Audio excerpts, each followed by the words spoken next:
Hello friends, welcome to my YouTube channel BEd lesson plan. और आज हम बात करने वाले हैं गणित विषय के लिए एक पाठ्य योजना की, जिसका शीर्षक है त्रिभुज के अंतःकोणों का योग। यह पाठ्य योजना कक्षा 8 के विद्यार्थियों के लिए है। तो हम शुरू करते हैं। सबसे पहले पाठ्य योजना के फॉर्मेट में सबसे ऊपर हम पाठ्य योजना संख्या लिखते हैं, उसके बाद संस्था का नाम जहाँ भी आप शिक्षण के लिए जाएंगे, और उसके बाद ब्लॉक्स बनाते हैं जिसमें दिनांक, कक्षा, विषय, चक्र और अवधि लिखते हैं। प्रकरण है आज का हमारा त्रिभुज के अंतःकोणों का योग। तो इसके बाद हम सामान्य उद्देश्य लिखते हैं। तो सामान्य उद्देश्य में छात्रों का मानसिक एवं बौद्धिक विकास करना। दूसरा है छात्रों में गणित के प्रति रुचि का विकास करना। तीसरा है छात्रों को गणित के नियमों और तथ्यों से अवगत कराना। चौथा है छात्रों में कठिन परिश्रम करने की आदत का विकास करना। और आखिरी है कि छात्रों को स्वावलंबी बनने की प्रेरणा देना। विशिष्ट उद्देश्य है हमारा, पहला है ज्ञानात्मक में छात्रों को त्रिभुज के अंतःकोणों का ज्ञान प्राप्त हो सकेगा।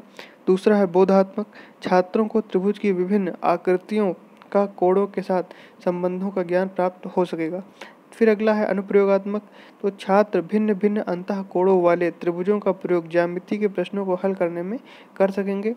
और चौथा है कौशलात्मक, छात्र अलग अलग कोणों के आधार पर बने त्रिभुजों का प्रयोग दैनिक जीवन में हस्तकला निर्मित वस्तुओं में कर सकेंगे। इसके बाद बात करते हैं शिक्षण विधि की। तो शिक्षण विधि में हम बात करते हैं आगमन और निगमन विधि की। गणित विषय में मुख्यतः आगमन निगमन विधि का ही प्रयोग करते हैं।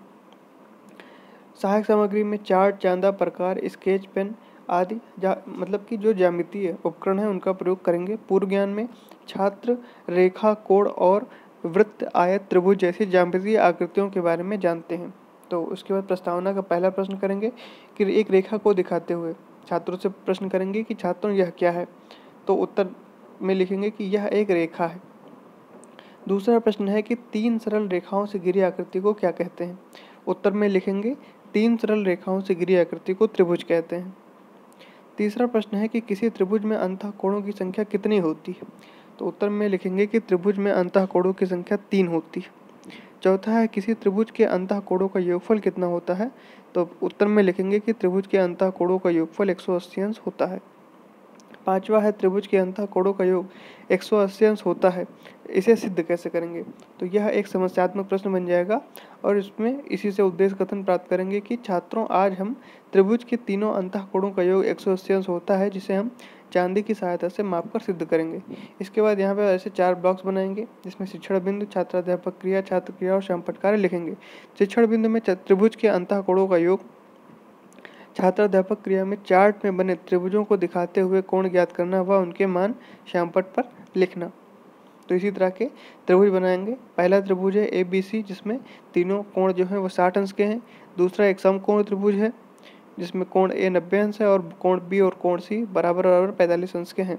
तीसरा एक अधिक कोण त्रिभुज है जिसमें कोण A 120 अंश है, कोण B 30 अंश और कोण C 60 अंश। तो यहाँ से आगमन विधि शिक्षण बिंदु में लिखेंगे और उदाहरण संख्या 1 लेंगे। उदाहरण संख्या 1 में तीनों त्रिभुज के तीनों कोण जो हैं वो 60 अंश के हैं। तो उदाहरण संख्या 1 में त्रिभुज ABC में छात्रों कोण A का मान कितना है। तो चांदी की सहायता से कोण को मापेंगे। तो छात्र क्रिया में लिखेंगे कि कोण A का मान 60 अंश है। श्यामपट्ट कार्य पर भी लिखेंगे कोण A बराबर 60 अंश, कोण B बराबर 60 अंश। इसी प्रकार कोण B और C का मान पूछेंगे तो छात्राध्यापक क्रिया में लिखेंगे कि छात्रों कोण B और कोण C का मान कितना है। तो छात्र क्रिया में लिखेंगे कि कोण B और कोण C का मान भी 60 अंश है। फिर लिखेंगे कोण A प्लस कोण B प्लस कोण C बराबर 180 अंश है। तो 60 अंश प्लस 60 अंश प्लस 60 अंश बराबर 180 अंश। तो तीनों कोणों का योग हो जाएगा 180 अंश। उदाहरण संख्या 2 में त्रिभुज ABC में छात्रों कोण A का मान कितना है। तो लिखेंगे कि कोण A का मान 90 अंश अर्थात समकोण है। दूसरा त्रिभुज आपको याद होगा ऊपर जो है ये वाला, जिसमें कोण A जो है वो 90 अंश का है, उसको इसी पेज के बाईं ओर बनाएंगे जो सादा पेज होता है। तो कोण A का मान 90 अंश अर्थात समकोण है। तो कोण A बराबर श्यामपट्ट कार्य में 90 अंश लिखेंगे। फिर कोण B का मान कितना है। तो छात्र क्रियाओं में लिखेंगे कि कोण B का मान 45 अंश है।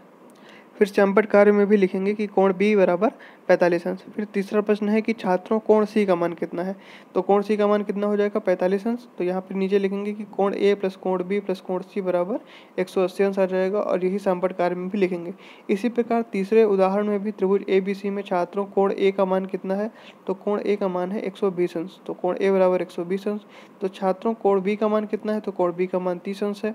फिर छात्राध्यापक क्रिया में छात्रों कोण सी का मान कितना है, तो छात्र क्रिया में लिखेंगे कोण सी का मान 30 अंश है। सैंपट कार्य में कोण सी बराबर 30 अंश। तो कोण ए प्लस कोण बी प्लस कोण सी बराबर 120 अंश प्लस 30 अंश प्लस 30 अंश बराबर 180 अंश। तीनों कोणों का योग जो है वो 180 अंश आ जाएगा।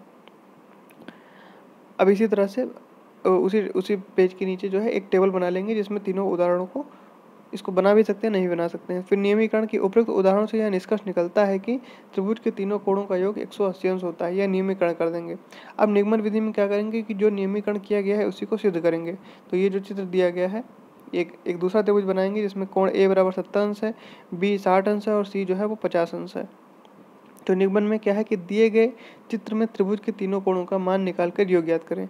तो छात्र क्या करेंगे, चांदी की सहायता से कोण ए का मान निकालेंगे जो कि 70 अंश है, कोण बी जो है वो 60 अंश है, कोण सी बराबर 50 अंश है। तो कोण ए प्लस कोण बी प्लस कोण सी बराबर 70 अंश प्लस 60 अंश प्लस 50 अंश बराबर 180 अंश छात्र निकाल के दिखाएंगे। फिर निरीक्षण कार्य में एक और प्रश्न दिया जाएगा कि कक्षा कार्य देने के पश्चात छात्राध्यापक द्वारा कक्षा में घूमकर निरीक्षण कार्य किया जाएगा तथा आवश्यकता पड़ने पर छात्रों की निजी सहायता भी की जाएगी। और गृह कार्य में एक प्रश्न दिया जाएगा जैसे कि दिए गए त्रिभुज के अंतःकोणों का मान ज्ञात करें। तो एक त्रिभुज इसी तरह से बना दिया जाएगा और उसमें छात्रों को घर से इसको हल करके लाने के लिए कहा जाएगा। तो यहाँ पर हमारा लेसन प्लान समाप्त होता है। आपको वीडियो कैसा लगा कमेंट करके जरूर बताइए। हमारा वीडियो लाइक करिए और चैनल को सब्सक्राइब भी जरूर करिए। और भी किसी टॉपिक पर अगर आपको लेसन प्लान चाहिए, वैसे बहुत सारे लेसन प्लान हमारे यूट्यूब चैनल पर पड़े हुए हैं, आप प्लेलिस्ट में जाकर देख सकते हैं। क्लास वाइज जो है दिया गया है और वहाँ से उसको देख सकते हैं।